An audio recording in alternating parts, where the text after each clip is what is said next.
Hey guys, welcome back to the channel. I'm Greg, this is Ayana, and today we're going to be going over some of the products that you've seen in some of our videos and you will see in some of our upcoming videos. So pyrotechnics, explosives, flashbangs, smoke grenades, and they're all from a company called IWA. They specialize in non-lethal pyrotechnics as well as explosive special effects for military, law enforcement, and small and major motion pictures. These pyrotechnics are for professional use only, and if you are interested in getting certified, head over to the IWA website and take the certification.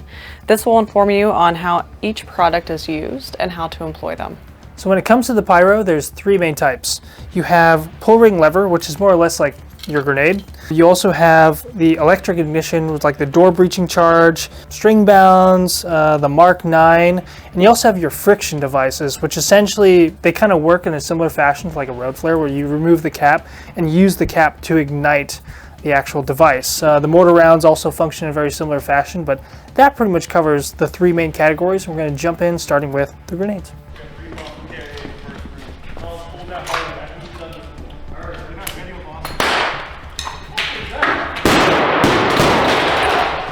These pull ring fly-off lever devices are very popular when it comes to law enforcement, military, airsoft, paintball, and even the filmmaking industries. So starting with the flashbangs, this is the M11. It is a multi-bang thermobaric, and you can identify it by the 4 rings at the bottom. And essentially what it does is it explodes 4 times. So if you really want to surprise someone, this is the one to go with. Then we have the M12, and this is the more economical of the 3. So if you're balling on a budget and you still want to play with some pyro, this is it. Then finally we have the M13, and this one is one of my favorites, what I like to call Big Bertha, and she is the biggest and loudest of the 3. Moving on to the smoke grenades, we have the M14 and the M15 here. So the M14 is the smaller of the 2. It outputs smoke for about 45 to 55 seconds. Most people are going to prefer the big boy, which is the M15, and it's the rapid smoke model.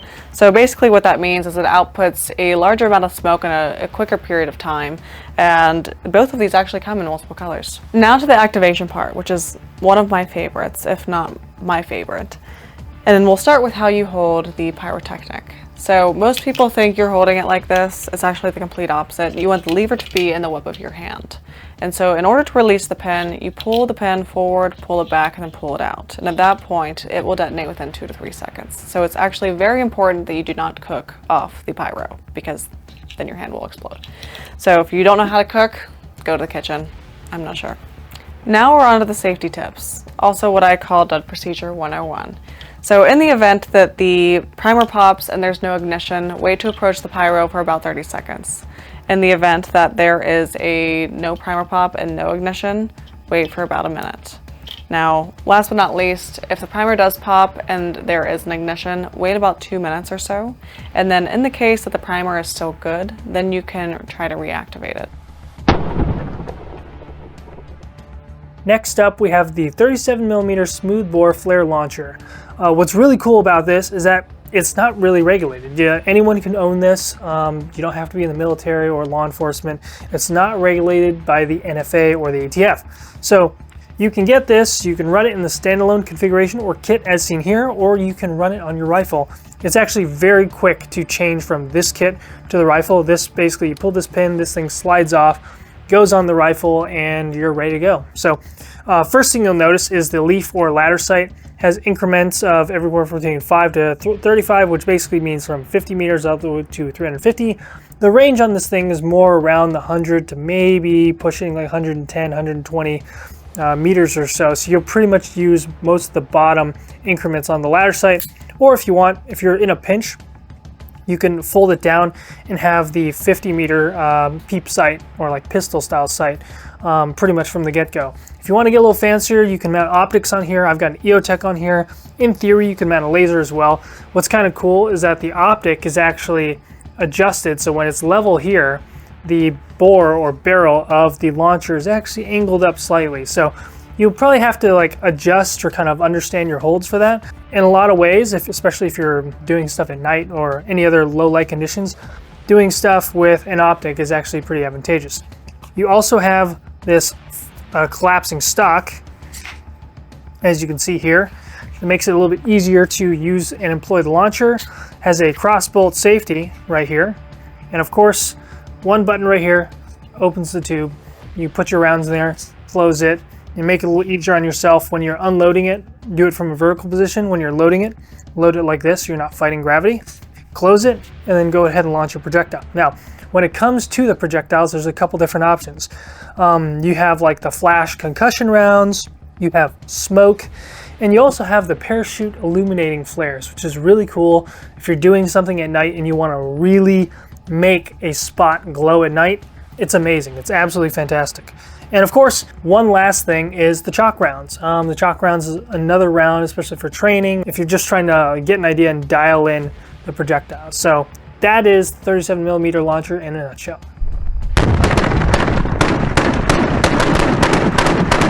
So electric ignition devices. This is where things get a little more technical and a little bit more interesting in regards to how they're actually used and different ways you can employ them. They're actually very popular in the filmmaking space. One of the movies, Olympus Has Fallen, actually used a number of string bands for one of its bigger sequences during the drone attack, which basically had huge, massive explosions. And what's really cool about this stuff is you can basically put this together yourself using, the black powder and getting the full kit and everything. It doesn't really require a whole lot other than you obviously taking the course and getting certified. There's a couple options: the string bound, which comes in a couple different sizes, and the door breaching charge, which is one of the newer options from the electric ignition device line. There's also these Mark 9 Maroons, which are actually surprisingly very powerful. I would dare say we did a test of these in a room, and this was significantly brighter and louder. And you can, in theory, you can actually wire several of these together. So what's kind of cool is you'll have different remotes and different Alpha Fire systems. This one's for like a single unit versus this one's kind of meant to be used in conjunction with others. You can have like 4 of them go off at once. So it really just depends how you want to set it up. And of course, there's a variety of remotes. You got the single remote, and there's also a remote that has 4 buttons on it for like A, B, C, D, so you can coordinate or specifically pick which one you want to go off. So a couple safety tips when using the electric ignition devices and the string bounds. First and foremost, make sure you do a test with these to make sure that they're connected to each other between like the remote, whichever remote you have, and which Alpha Fire system they're using, whether you're using the single or the multiple. Additionally too, when you do hook your wires up to it, make sure that the Alpha Fire system is off when you're hooking it up. And also, especially when you start filling these with black powder and you start putting the wires in here, make sure you do not have static discharge on your body at all. Touch metal, ground yourself first.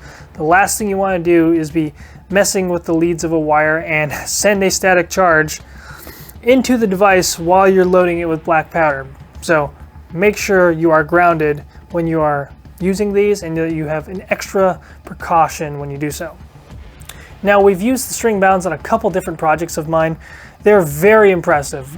Every single size one of them creates a really big effect and a really big fireball, even the smaller ones too. So they're very, very impressive. One of the new items that I mentioned earlier, the door breaching charge. Now, unlike these, which is more of a visual effect, this will actually create a more physical impact. So this is designed, you're going to fill this up with water and you're going to fill this up with the black powder, and this is actually designed to go up on a door. Well, we did some testing on a metal door and a wood door.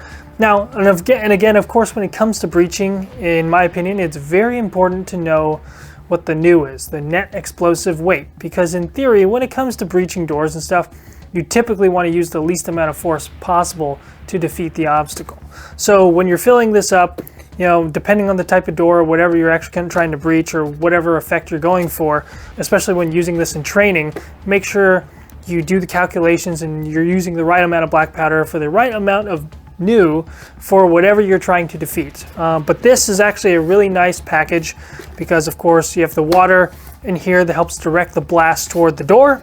You literally just strip these adhesive backers off, stick to the door after it's been wired up and glued and set up with the Alpha Fire system, and you're good to go. It's pretty straightforward, and it has a very, very powerful effect, especially if this thing is fully loaded. But again, make sure you're using the proper amount of black powder based on whatever obstacle you're trying to defeat. So these right here are the Mark 9 indirect door charge, and this basically is more of a visual effect than anything. You basically strip the adhesive off the back, you place it on the door, and it allows you to have a cool looking breech on like a wooden door or internal door or something like that without damaging the door much at all. So again, this is more for visuals, but it's not so much for actually breaching the door. So if you want something that looks cool but it's not going to damage the structure that you're in, this is great. If you actually need to take a door off its hinges or something like that, then go with the door breaching charge here, the string bound type.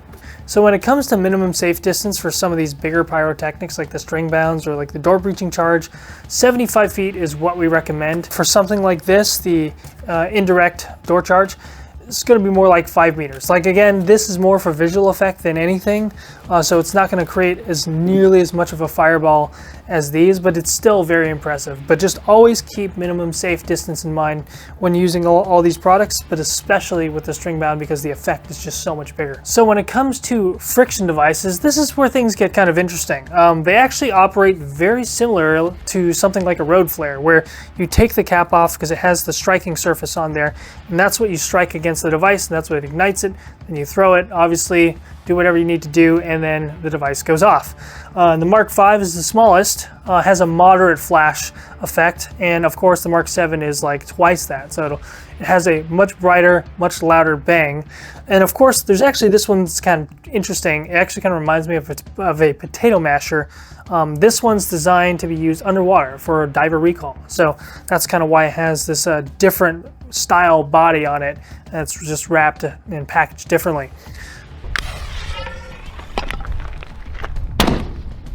So now the mortar system is actually pretty interesting. It still uses a friction type munition just like these, where essentially you take the cap off, you strike the device against the cap, drop it in the tube, you have about a 6-second delay, and then it launches out. And of course, you know, the range is depending on the angle that you hold the mortar tube. It's a 48 millimeter tube, and the projectile is about 44 millimeters in diameter, and the range is about 150 to 200 meters depending on, of course, the angle.